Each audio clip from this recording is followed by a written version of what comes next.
Isn't it amazing that in this spiritual struggle that we have seen, this war of the heart that we have seen, the way the Old Testament ends is a theme of redeeming grace. I'm coming. I'm going to purify. I'm going to strengthen. I'm going to cleanse.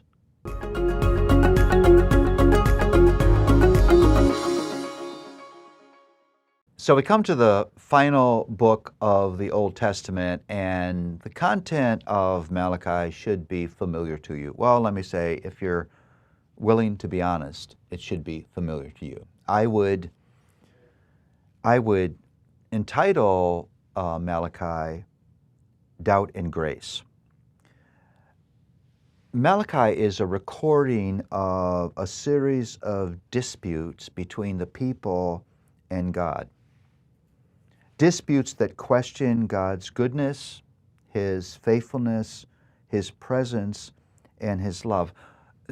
Listen to how Malachi begins.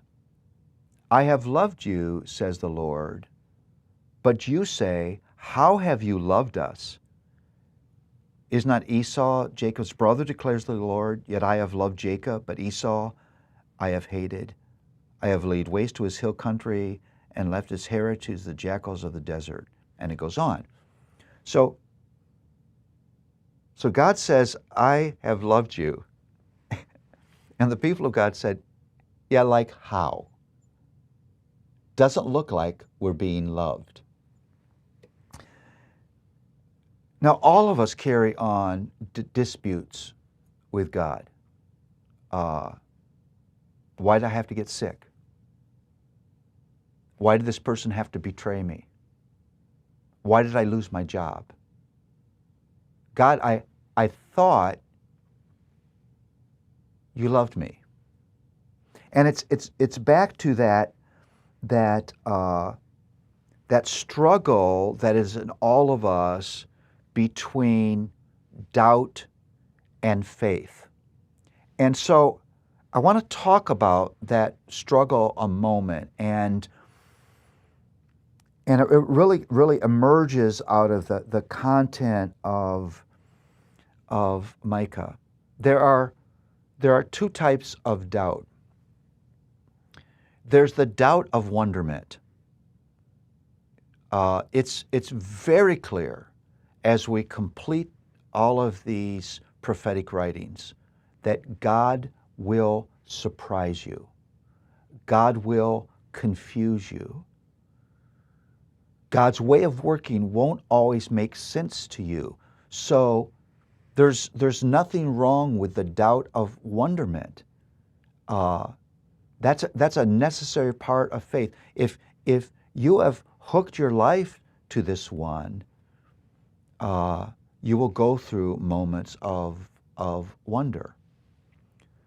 That's very different than the doubt of judgment. That's where I have concluded that God is not good. I've concluded that He is not faithful. And once you do that, you quit going to Him for help, because you won't go to help for someone who you no longer trust. The message of Malachi is, once again, that our doubt, the wobbliness and weakness and fickleness of our faith, proves once again that we are not chosen and kept and objects of God's mercy because of our righteousness, but because of His grace. And what's the plan? He won't say, I've had enough of your weak faith. The plan is, I'm going to come. And I'm going to make my presence known. And I'm going to refine. And I'm going to cleanse. Isn't it amazing that in this spiritual struggle that we have seen, this war of the heart that we have seen, the way the Old Testament ends is a theme of redeeming grace. I'm coming. I'm going to purify. I'm going to strengthen. I'm going to cleanse. And there'll be a day when your faith will be weak no more. There'll be a day when your questions will be silenced. I will do this for you. I am the Lord. What a beautiful way to end this story of travail.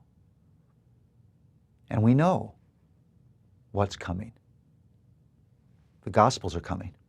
Jesus is coming. Cleansing will take place.